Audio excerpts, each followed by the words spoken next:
오늘 본문 우리 모두에게 익숙한 말씀입니다. 특별히 우리 모두는 성찬식에서 이 말씀을 매번 다시 마음에 새기게 됩니다. 오늘 본문 누가복음 22장 19절 이렇게 기록되어 있습니다. 또 떡을 가져 감사기도 하시고 떼어 그들에게 주시며 이르시되 이것은 너희를 위하여 주는 내 몸이라.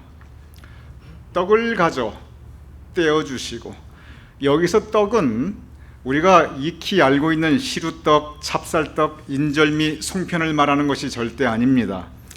여기서 이 떡은 빵입니다. 그래서 모든 영문 성경은 bread라고 기록되어 있습니다. 그러면 처음부터 빵이라면 빵이라고 하지 왜 떡이라고 하였는가? 배경이 있습니다.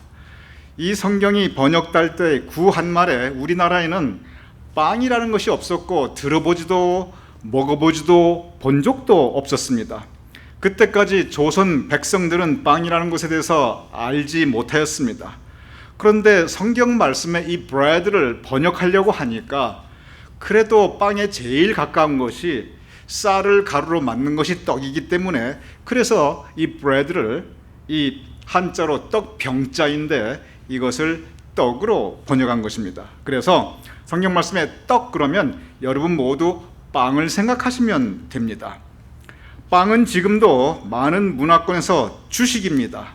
주식, 즉 사람들이 기본적으로 그것 먹고 살아갑니다. 오늘 성경 본문의 떡, 그것은 많은 사람들에게 있어서 가장 기본적인 식사, 다시 말하여 사람들이 먹고 살아가는 모습, 그것이 담겨있는 상징적인 또한 구체적이고 현실적인 단어입니다. 오늘 본 말씀에 떡을 떼어 그들에게 주심에, 성경을 보면은 떡이 다 같은 떡이 아닙니다. 성경을 보면 크게 세 가지의 다른 떡들이 있습니다. 요한복음 6장 35절은 이렇게 기록되어 있습니다. 우리 다 같이 읽어보시죠. 시작. 예수께서 이르시되 나는 생명의 떡이니 내게 오는 자는 결코 줄이지 아니할 것이요. 우리 다시 한번 저를 따라 여러분 말씀해 주시기 바랍니다. 생명의 떡. 첫 번째로 생명의 떡이 있습니다. 사람을 살리는 떡입니다. 기쁨과 즐거움의 떡입니다. 여러분이 잘 아시는 오병이어의 기적을 생각해 보시기 바랍니다. 배고파 죽겠는데, 날은 어두워지는데 예수님께서 빵을 주셨습니다. 값없이 그냥 주셨습니다. 배불리 먹었습니다. 생명의 떡입니다. 얼마나 기쁘고 얼마나 즐거웠겠습니까? 탕자가 돌아왔습니다. 아버지께서 잔치를 베풀어 주셨습니다. 죽은 줄 알았던 아들이 다시 살아왔으니 얼마나 기쁘고 얼마나 즐거웠겠습니까? 먹고 마십니다. 그때 함께 나눈 떡, 생명의 떡입니다. 오늘 예배 후 우리는 점심 친교를 나눌 것입니다. 우리 교회 친교 분위기 참 좋습니다. 화기애애합니다. 얼마나 반갑고 기쁘고 즐겁게 우리가 점심 친교를 함께 합니까? 그것 생명의 떡입니다. 이렇게 생명의 떡은 기쁨과 즐거움의 상징입니다. 생명의 떡을 먹고 살면 사는 게 너무 행복합니다. 사는 게 너무 좋아요. 함께 생명의 떡 먹고 함께 있는 그 옆에 사람이 너무 귀하고 소중하게 느껴집니다. 우리가 먹을 수 있는 모든 떡 중에 가장 이상적인 떡입니다. 그런데 성경 말씀을 구약과 신약을 찬찬히 읽어보면 이 생명의 떡보다 훨씬 더 많이 등장하는 떡이 있습니다. 성경 말씀을 가만히 묵상해보면 생명의 떡보다 오히려 이 떡에 대한 말씀과 가르침이 훨씬 더 많이 있습니다. 신명기 16장 2절에서 3절은 이렇게 기록되어 있습니다. 내 하나님 여호와께 유월절 제사를 드리되 유교병을 먹지 말고 이리 동안은 무교병 곧 고난의 떡을 먹으라. 여러분 저를 따라 해주시기 바랍니다. 고난의 떡. 다시 한번 해보지요. 고난의 떡. 여기에 보면 두 가지 떡의 종류가 있습니다. 유교병과 그리고 무교병입니다. 있을 유자 없을 무자입니다. 유교병이라고 되어 있는데 참 이상하게 성경을 한자를 똑같이 써놓고 저걸 교자로 읽는데 사실은 저게 교자로 읽어도 되지만 엄격히 말하면 한자를 보면 이 교자가 무슨 교자이냐면 효모할 때 그 효자입니다. 효소할 때 그 효자입니다. 누룩효입니다. 그래서 저걸 제대로 읽으면 유효병, 무효병, 효모가 있다 없다 그렇게 돼야 되는데 성경을 이상하게 이걸 교자로 발음을 했어요. 왜 그런지는 저도 모르겠어요. 그래서 이게 유교병이 무슨 뜻이냐면 엄격히 말하면 유효모병, 병은 떡병자입니다. 그러니까 밀가루를 빵으로 만드는데 그 안에 빵을 부풀게 하는 이스트, 베이킹 파우더, 즉 효모를 넣은 것입니다. 효모가 들어간, 이스트가 들어간, 그래서 베이킹 파우더가 들어간 그것이 유교병, 병은 떡병자. 그래서 유교병은 빵이 부풀어서 구운 거니까 맛있습니다. 부드럽습니다. 빵 굽는 냄새, 이 유교병을 구울 때 냄새가 아주 고소하고 향긋합니다. 이 유교병은 기쁨과 즐거움의 떡입니다. 생명의 떡입니다. 근데 이 무교병에는 이게 엄격히 무효병, 무효모, 즉 거기에 효모가 없습니다. 이스트가 없어요.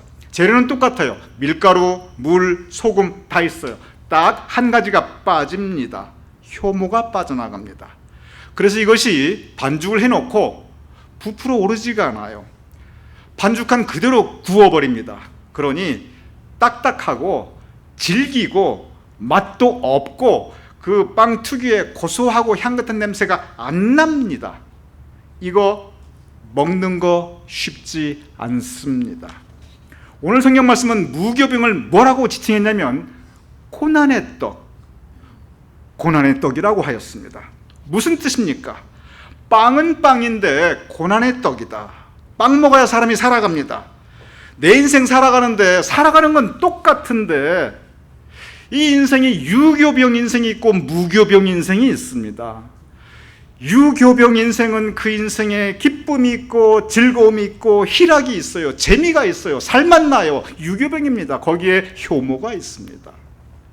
무교병은 살기는 사는데 기쁨이 빠져 있어요. 즐거움이 빠져 있어요. 희락이 빠져 있어요. 재미가 빠져 있어요. 그러니 살기는 사는데 마지못해 살아나갑니다. 죽지 못해 삽니다. 사는 게 아니라 살아내고 있습니다. 생존 본능에 의해서 내가 몸부림치고 있습니다. 유교병의 인생은 생명의 떡 먹으며 즐겁고 기쁘게 살아갑니다. 무교병 인생은 고난의 떡을 먹고 힘들고 고통스럽게 살아야만 합니다. 오늘 이 신명기 말씀 고난의 떡이라고 기록되어 있는데 이 고난의 떡을 말씀하시는 배경이 있어요. 그 배경이 뭐냐면 이스라엘 백성이 애굽에서 갓 나올 때입니다. 무교병 먹으면서 나와요. 그리고 어디로 가면 광야로 들어갑니다. 광야 40년 그들이 무엇을 먹고 살았는가? 더 이상 무교병 먹지 않았습니다. 만나 먹고 살았습니다. 만나가 뭐냐면 하늘에서 내려오는 하늘 양식이에요. 매일 새롭게 하나님께서 내려주셨습니다. 그냥 나가서 거두어 오면 돼요. 하나님의 은혜입니다. 값없이 주신 은혜예요. 그럼 우리가 생각할 때 이렇게 하나님께서 값없게 주신 만나이니 이스라엘 백성들이 기뻐하며 즐거워하며 그 만나 먹었을 것이다. 우리는 흔히 이렇게 생각하기 쉽습니다. 절대로 그렇지 않습니다. 성경을 가만히 읽으면 이스라엘 백성들이 이 만나를 어떻게 생각했는가? 그 구체적인 기록이 여기저기 여러 군데 있습니다. 대표적으로 민수기 21장 5절 이렇게 기록되어 있습니다. 우리 마음이 이 박한 식물을 싫어하노라. 박하다. 영문의 성명에서는 이걸 miserable 이렇게 되어 있어요. 박한 식물, miserable food. 도대체 살아야 되니까 먹기는 먹어야겠는데 miserable, 이 너무 박해가지고 내가 먹을 수가 없지만 그래도 내가 먹겠다. 이 마음으로 만나 먹었어. 이게 만나를 지칭하는 거예요. 제가 여러분께 아주 친절하게 쉬운 한국말, 표준 세번역으로 똑같은 말씀을 그 밑에 제가 써놨습니다. 이 보잘것 음식은 이제 진절머리가 납니다. 이렇게 표현하고 있어요. 하나님이 주신 만나예요. 생명의 하늘 양식이에요. 이스라엘 백성들이 뭐라고 하냐면 박한 음식, 내가 진절머리 난다, 이렇게 표현하고 있습니다. 살아야 하니까 안 먹을 수는 없고, 먹기는 먹는데 마지못해 먹는 그 고난의 떡, 이스라엘 백성들이 40년 동안 저 마음으로 먹고 살았습니다. 민수기 11장 6절과 10절은 이렇게 기록되어 있습니다. 이제는 이 만나 외에는 보이는 것이 아무것도 없도다. 백성들이 각자 자기 장막 문에서 우는 것을 모세가 들으니라. 백성들이 울고 있습니다. 너도 울고 나도 울고 모두가 자기 집에 그냥 흐느껴 울고 있습니다. 왜 울고 있습니까? 사는 게 서러워서 울고 있습니다. 살긴 살아야 하는데 먹을 것은 만나밖에 없고, 저 박한 식물, 저 보잘것없는 식물, 저 진절머리 난 걸 먹고 살라니까 한스러워서 울고 있어요. 싫어서 울고 있습니다. 눈물에 젖은 빵을 먹어보지 않고는 인생을 논하지 말라라고 그런 말이 있습니다. 그런데 성경 말씀 보면 이스라엘 백성들이 40년을 저 매일 눈물에 젖은 만나를 먹고 살아갑니다. 고난의 떡이었습니다. 그들이 지금 어디에 있습니까? 그들은 지금 광야에 있습니다. 메마른 땅입니다. 고난의 땅입니다. 이스라엘 백성들은 고난의 땅에서 고난의 떡을 먹고 살아가고 있습니다. 제가 여러분께 여쭈어 봅니다. 여러분의 인생은 지금 어떠하십니까? 지금 생명의 떡을 먹으며 기뻐하고 즐거워하고 계십니까? 아니면 고난의 떡을 먹으며 아파하고 울고 계십니까? 성경을 읽어보면요, 온통 고난의 떡을 먹으며 힘들게 아파하며 몸부림치며 살아가는 사람들로 가득 차 있습니다. 고난의 떡, 우리의 현실입니다. 고난의 떡의 광야에서 고난의 떡을 먹고 죽지 못해 살아가는 모습, 우리 주변에 그런 분들 의외로 많습니다. 표현하지 않아서 그렇지, 자존심 때문에 말을 안 해서 그렇지, 오늘도 고난의 떡을 드시고 오신 분들 많이 계십니다. 성경 말씀 보면 첫째는 생명의 떡, 둘째는 고난의 떡인데, 고난의 떡까지는 그런대로 괜찮아요. 또 다른 떡이 있습니다. 이사야서 30장 20절 이렇게 기록되어 있습니다. 주께서 너희에게 환난의 떡과 고생의 물을 주시니. 여러분 죄송합니다. 저를 따라 한번 말씀해 주시기 바랍니다. 환난의 떡. 참 입에 올리기 좀 싫으셔도 한번 말씀해 보세요. 환난의 떡. 환난의 떡이 있습니다. 이 말씀은 이사야가 이스라엘 백성들에게 선포한 말씀입니다. 역사적인 상황이 있어요. 이 말씀이 선포된 상황은 아수르가 예루살렘을 향해 침략해 들어옵니다. 전쟁이 일어납니다. 사람들이 죽어나갑니다. 집이 불탑니다. 여러분 6.25 전쟁을 기억하십니까? 환난의 떡을 먹고 살았던 시간입니다. 이 환난의 떡을 비하면 고난의 떡은 아무것도 아니에요. 고난의 떡은요, 나중에 좋은 세상 만나면 그거 추억이 돼요. 아이고 내가 그때 그렇게 고생하면서 살았어 하하하 하고 웃을 수 있는 게, 그게 고난의 떡입니다. 6.25 겪으신 분들에게 제가 여쭈어 보겠습니다. 특별히 이북에서 재산 다 뺏기고 일사후퇴 내려오신 분들에게 제가 감히 여쭈어 보겠습니까? 전쟁 난리통에 가족을 잃어보신 분들께 제가 여쭈어 보겠습니다. 지금 70년 세월이 지나 지금은 잘 살고 계시는데, 이렇게 지금 잘 살고 좋은 세상 만나니 그때 6.25 때 환난의 떡을 드시고 살았던 때가 여러분 아름답게 느껴집니까? 그게 추억으로 다가옵니까? 고난의 떡은 나중에 미화되고 추억이 됩니다. 그런데 환난의 떡은 절대로 추억으로 바뀌어지지 않습니다. 70년이 아니라 700년이 지나도 환난의 떡은 여전히 아프고 여전히 고통스럽고 여전히 너무너무 내 삶의 가시가 되어요. 환난의 떡, 우리 삶의 한 부분입니다. 누구나 환난의 떡을 먹을 때가 있습니다. 가장 구체적으로 대표적인 환난의 떡들이 있습니다. 하나님께서 다윗에게 나타나십니다. 다윗 앞에 나타나신 하나님께서 이렇게 말씀하십니다. 너 앞에 3가지 재앙이 있노라. 너는 택하라. 하나님께서 말씀하신 이 3가지 재앙은 우리가 인생에서 겪을 수 있는 모든 환난 가운데 가장 큰 대표적인 환난 3가지입니다. 무엇을 제시해 주냐면, 첫째는 질병, 두 번째는 전쟁, 그리고 세 번째는 기근입니다. 첫 번째 질병, 환난 중에 환난입니다. 그때나 지금이나 큰 병, 중한 병은, 내 생명과 내 가족을 위협하는 그러한 병은 가장 큰 환난입니다. 두 번째 전쟁, 굳이 국가와 국가 간의 6.25 같은 그런 전쟁이 아니라 할지라도 인간 관계에서의 전쟁, 이 다툼과 싸움, 갈등과 불화는 이거 환난입니다.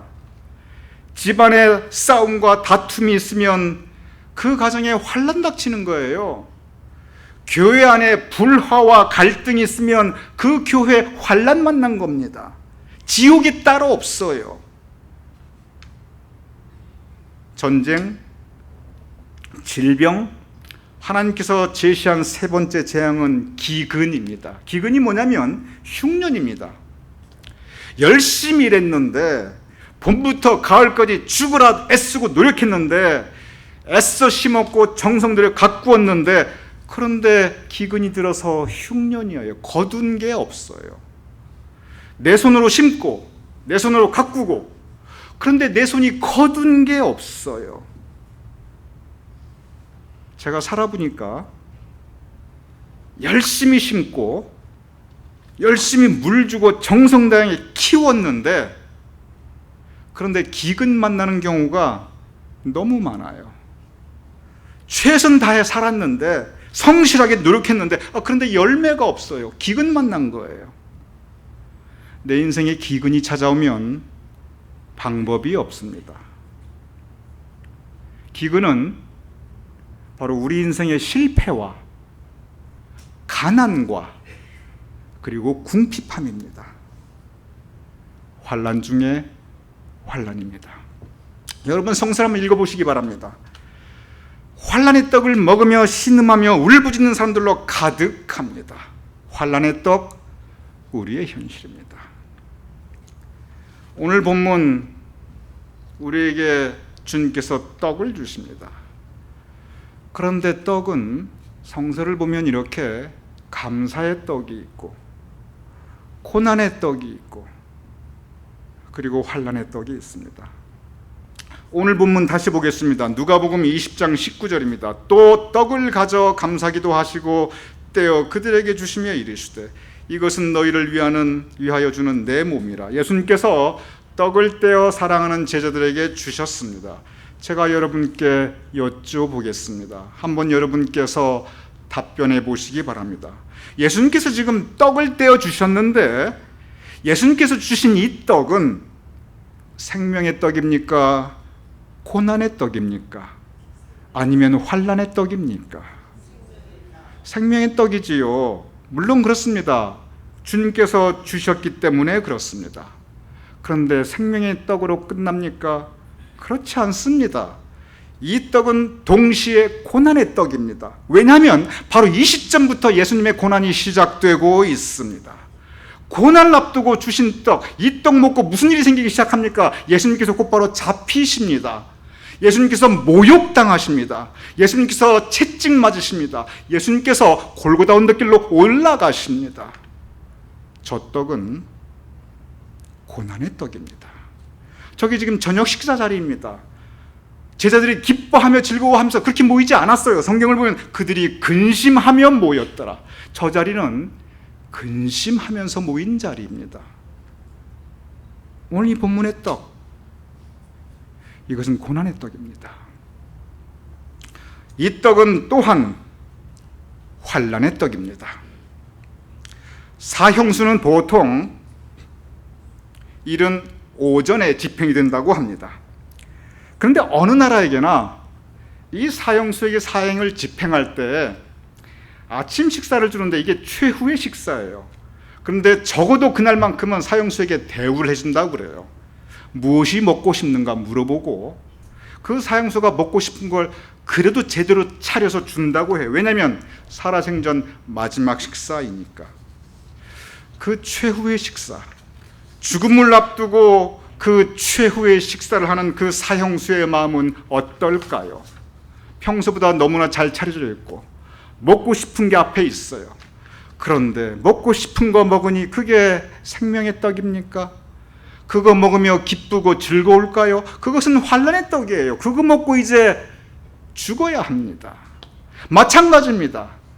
오늘 본문의 이 떡은 적어도 예수님의 살아생전의 마지막 떡이었습니다. 죽음을 앞둔 최후의 식사였어요. 저 떡 드시고 예수님께서는 곧바로 골고다로 향하셨고 그리고 그곳에서 죽으셨습니다. 오늘 본문의 이 떡, 생명의 떡입니다. 오늘 본문의 이 떡, 고난의 떡입니다.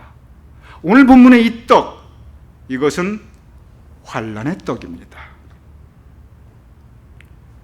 여러분과 저, 우리의 인생길, 우리는 생명의 떡을 먹고 살아갑니다. 동시에 우리는 고난의 떡을 먹고 살아갑니다. 그리고 우리는 환난의 떡을 피할 수가 없어요. 이것이 우리의 인생입니다. 오늘 본문 다시 띄워주시기 바랍니다. 또 떡을 가져 떼어 그들에게 주셨는데 그리고 이 떡은 분명히 생명의 떡이자 고난의 떡이자 또한 동시에 환난의 떡인데 그런데 오늘 본문 성경 말씀에 어떠한 단어가 기록되어 있냐면 주님께서 우리에게 무슨 말씀을 이 성서를 통해 하시냐면 떡을 가져 감사기도 하시고 저를 따라 하시기 바랍니다. 감사기도 하시고 감사하셨습니다. 저 생명의 떡을 받고 저 고난의 떡을 받고 살아생전 마지막 떡인 저 환난의 떡을 받고 주님께서는 감사하셨습니다. 그리고 그 떡을 제자들과 우리 모두에게 떼어주셨습니다. 저는 여기에서 깊은 은혜를 느낍니다. 저는 이 말씀 앞에서 영적으로 전율을 느끼게 됩니다. 예수님께서 주시는 떡, 그것이 생명의 떡이든 그것이 고난의 떡이든 그것이 감사의 떡이든 지금 여러분의 삶의 현장에서 여러분이 드시는 그 떡이 그것이 생명의 떡이든 고난의 떡이든 환난의 떡이든 우리 믿는 사람들에게는 오직 한 개의 떡이 있을 뿐입니다. 그것은 감사의 떡입니다. 여러분 따라하시기 바랍니다. 감사의 떡. 감사의 떡. 우리가 먹는 떡은 그것이 무엇이든지 모두 감사의 떡입니다. 왜냐하면 주님께서 주셨기 때문입니다. 오늘이 2019년 7월 둘째 주일입니다. 저는 9년 전 2010년 7월 둘째 주일을 가끔 반추해 봅니다. 제 평생에서 2010년 7월 둘째 주일 아마 잊지 않을 것입니다. 9년 전 바로 이 7월 둘째 주일에 저는 뉴저지연합교회 담임 목사로서의 첫 설교를 하였습니다. 그로부터 지금까지 정확하게 9년이 지났습니다. 저는 제 9년의 목회를 뒤돌아봅니다. 제 9년 만의 목회에서 내가 함께 우리 성도님들과 나누었던 떡은 생명의 떡인가? 고난의 떡인가? 환난의 떡인가? 제가 지나보니까 이 생명의 떡과 고난의 떡과 환난의 떡은 정해져 있는 게 아니에요. 이것은 환경에 따라 변하고 시간에 따라 변하고 내 주변에 있는 사람들에 따라 변하게 됩니다. 이렇게 변화하는 것이 우리가 먹고 살아가는 떡입니다. 그런데 한 가지 불변하는 것이 있습니다. 그것은 감사의 떡. 감사의 떡은 변하지 않습니다. 나의 삶이 어떠하든지, 그러나 내가 붙잡고 살아가는 나의 삶의 지주는, 내 삶을 지탱해주고 나로 하여금 서 있게 하는 것은, 그것은 감사의 떡, 감사의 떡입니다. 여러분의 인생은 어떠십니까? 우리 모두, 여러분 각자의 삶은 어떠십니까? 지금 이 시간이 생명의 떡일 수도 있을 것입니다. 기쁘고 즐거우신 분, 유교병 인생을 살아가신 분 계실 것입니다. 지금 이 시간이 이 박한 음식을 내가 싫어하노라, 이 하찮은 음식이 내가 지겨워하노라, 바로 이스라엘 백성이 광야에서 죽지 못해 살았듯이 그 마음으로 고통의 떡을 드시면서 살아가는 분들이 계실 것입니다. 환난의 떡. 이 환자가 근심할 환자이고, 이 난자가 어지러울 난자예요. 근심하며 어지럽고 도대체 앞으로 내 인생 어떻게 될지 모르는, 내가 죽을지 살지 모르고 어떤 방향 나갈지 모르는 이 환난, 어지러운 이 환난의 떡을 드시고 살아가는 분들 우리 가운데 계실 것입니다. 그러나 우리 모두 한 가지 동일한 것이 있습니다.